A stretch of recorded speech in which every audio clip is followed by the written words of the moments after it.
Hey guys, what's up? It's Brittany and Marcia Hey. here with the Coffee with MP show, and today we're going to talk about cheat meals. We're Midwest Performance.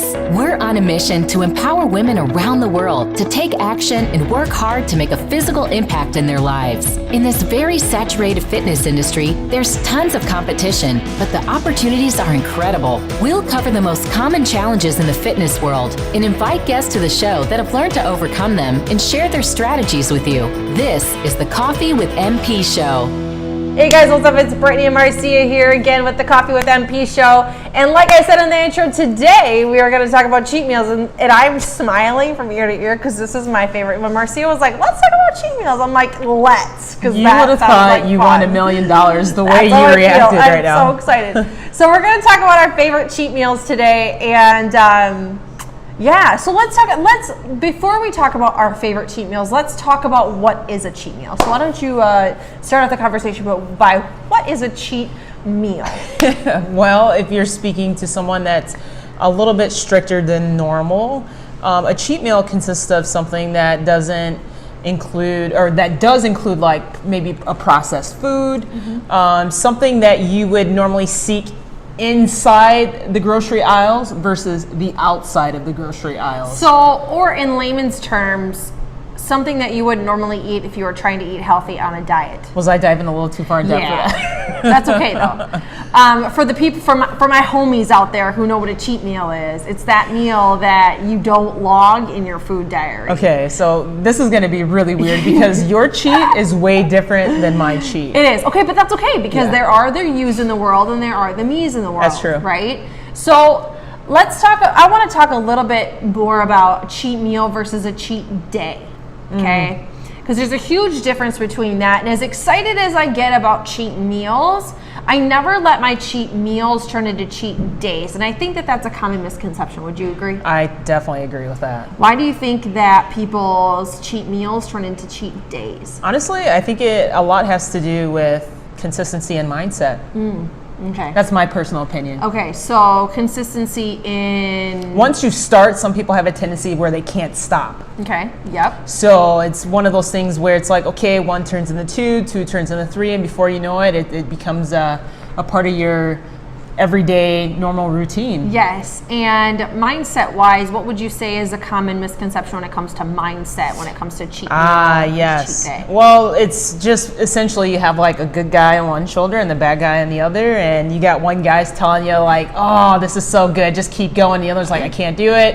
I got to wear those jeans. I got to be able to fit into my clothes. I don't want to feel like crap, but it just... Are you going to go with the good guy or are you going to go with the bad guy? Right. So I think that before we hype up cheat meals and our favorites, I want to preface that your cheat meal should never turn into a cheat day. It should never turn into a cheat weekend, right? It should never be like a full-on binge. It should be one thing, one meal that you sit down and you decide that this is going to be the meal that is off track of what I would normally do. But tomorrow I'm going to get up, I'm going to work out, I'm going to drink lots of water, and I'm going to get right back on track with logging my food and doing what I would normally do. So never let your cheat meals turn into cheat days. I agree. Or cheat weeks or weekends or months. I was just going to say weekend because you can eat clean throughout the entire week and people still can screw things up just based on Saturday and Sunday. It will essentially just, whatever you did for the week will be completely ruined because it deteriorated. Yes, yeah, I would 100% agree with that. Cool. So with that being said, we're gonna go right into our favorite cheats. So Marcy, I'm gonna let you start and I'm gonna follow. So you go first. What's your favorite? Number 1. Okay. Let's start with number 3, 2, and 1. Let's go from like your third, your second, and Can I explain something first so people don't think that I'm crazy?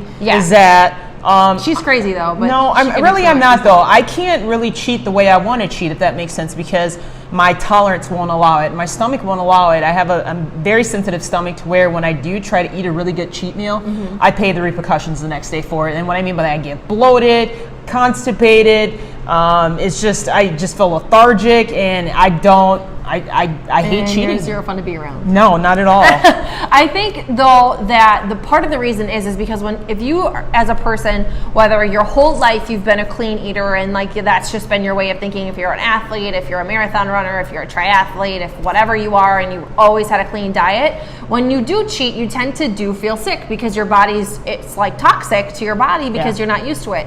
Also, some people will find that if you are somebody who just started kind of a diet regimen supplement or eating a little bit cleaner than normal, and you've been doing it consistently for like 60 to 90 days, and you do cheat, you will feel sick. Most people will say, I just felt so sick when I ate that. And I remember I could used to eat that all the time, and now I can't even eat it, and it makes me physically sick. Yeah. So don't be surprised that does happen, because some people are different than others when it comes to diet. Right? Very much so. Unlike me, I have an iron stomach, and nothing really bothers me, so there's that. So with that being said, let's dive into the cheats. Okay. Let's dive into the cheats. She's really having fun with it. I'm really excited about this. Honestly, I would say we like to order fajitas, and for me that's a cheat. Here's why I say this is because you can actually have fajitas as a very good nutritional value meal, but at the same time, it depends on the condiments that you put on them. So for me, I'm not used to eating the guacamole, the sour cream, and all the other additives that comes with that.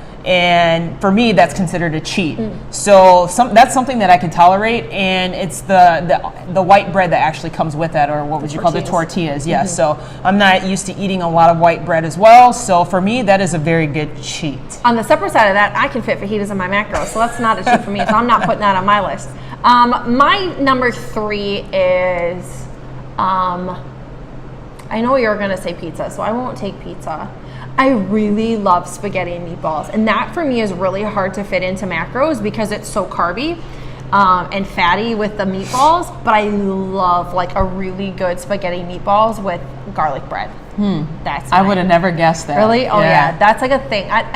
I always tell Marcy, I'm like, spaghetti is one of those meals that you can eat hot or cold. Like I could eat cold spaghetti. I guess you do like my mom's spaghetti. I do, and I love her mom's. It's like my favorite thing in the whole world. Like you don't have to make me anything else other than spaghetti. So spaghetti is my number 3. Cool.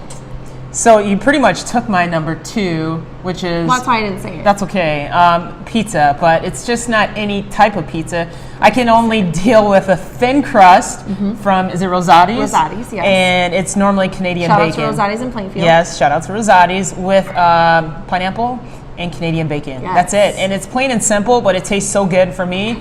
I do feel like crap the next day. And it's not much. It's just like 3 toppings, cheese, meat, and pineapple. And she only eats the middle. And not only eat the middle, yes. I don't like the hard crust. It's always the nice mushy spot in So if you ever have a pizza center. with Marcia, don't expect to eat the middle because she'll eat it first. You have to be the one to be able to eat the That's outside. right. I might give you an ugly look if you try to grab it too. So Okay.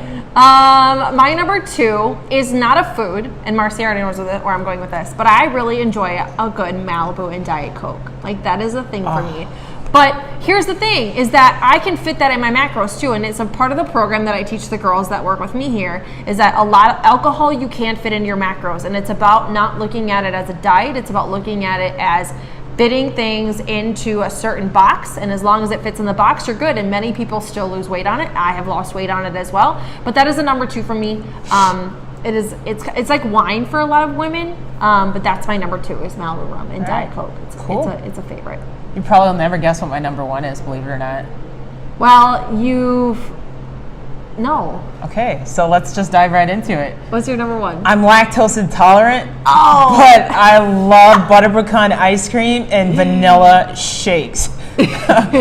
Give me 30 minutes after I had it. You don't want to be around me, No. but it's amazing, and I don't have it often. I would say every blue moon, maybe every other month if I'm lucky. And it's specific, butter pecan, and then the vanilla shakes from Portillo's. That's it. That's right. That's That's it. Like nothing small else. shake, that's it. That's it. Right? And That's I'm it. done. And then you're done. Okay, so that's yours. My number 1 is chocolate cake. I love chocolate cake. I am the person that has to eat sweets after I eat food, and I don't know what it is. I don't know why it is. That's why I drink a lot of BCAAs, because I get a sweet tooth a lot. Like during the week, if I eat food and I have a sweet tooth, I'll just drink my BCAAs because that really helps. But if I'm gonna have a cheat meal, I'm going all out. We're going like all out, and it's either chocolate cake from Portillo's or chocolate cake from Dave & Buster's. Well, your Those cheat are is top just 2. about every other day then. No, it's not, because I don't eat Go ahead. every other day. Okay? Well, okay. You're about to start a fight. Every weekend. How about that? Yes, but I can fit it in my macros, so it's technically not a cheat. Okay, when fair I enough. log my food and I fit my macros, then it's not a cheat. And that's why flex dieting is very good. Yes, but So, Marcy doesn't flex diet. She intermittent fast. You intermittent fast. Marcy. very much so, and it works very well for what I do. So Yeah, cool. So those are some of our favorite cheats. So if you're watching this episode live on Facebook, I really am curious as to some of what your guys' favorite cheats are. So don't be afraid to leave those items in the comments below. If you're listening on the podcast, you can hop on to Facebook and catch this live there as well, or on our YouTube channel at Midwest Performing. Go ahead and comment on our YouTube channel some of the favorite cheat meals that you guys have. But remember, just to kind of preface the conversation, why are you smiling? No, it's just this episode turned into something way more than she thought it was going to turn into. But I think it's important to talk about this stuff because it's a common question that we get from women. It's true. When we do, especially when I do the nutrition program, is, well, can I cheat? Well, when you're flex dieting, you really don't cheat, because if you can fit it in your macros, then it's really not cheating. Exactly. Right? But I do allow them one meal a week that they don't have to log. Mm-hmm. There is one meal a week that I allow them not to log at all, so that they don't have to like share any of their secrets. But if you flex diet, if you track your macros, you really don't have a cheat meal, because if you can fit it in, then you shouldn't ever really feel like you have to cheat. Yeah, and you know what's really cool that I like about our nutrition program is that it is very flexible to your everyday living and lifestyle, because people have a tendency to think that the misconception is that you have to eat really clean, and that's clearly not the case. And a lot of people are seeing phenomenal results based upon using the nutrition program we have here. Yeah, and I think the biggest reason that they are so successful is not only are they putting in the work, but they're also noticing that it doesn't feel like a diet. Like they're mentally, they don't feel like they're on a diet, so it feels very easy and very fluid for them, because they're eating like they would normally eat. They're just got some guidelines to follow,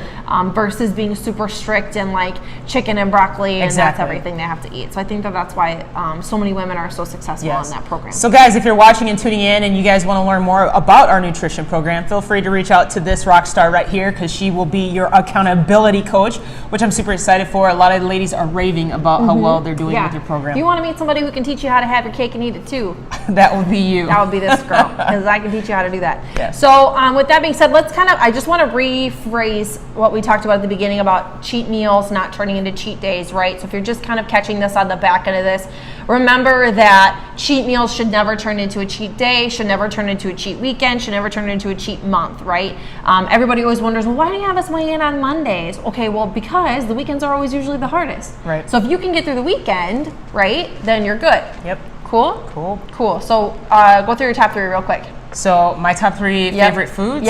Ice cream, fajitas, and pizza. Mine was chocolate cake, Malibu rum, and spaghetti. Oh, now you got me all hungry. Now I'm like, we should have fajitas tonight for supper. That sounds really good. All right, guys. Thank you so much for tuning in. I hope that you guys like these episodes. If you do, please leave us a review on podcast, iTunes, Spotify, Stitcher, Google Play. Subscribe to our YouTube channel at Midwest Perform. Find us on Facebook and on Instagram at Midwest Perform. Anything else you want to add? No, that's it. You did a phenomenal job. All right, guys. We will catch you next week. Bye, guys. Have a good one. Thanks for joining us today. If you like this episode, subscribe to our YouTube channel or find our podcast on iTunes, Google Play, Spotify, or wherever your favorite places to listen to podcasts might be. And if you really liked this episode, please leave a review for us on iTunes. Thanks, and we'll see you next week.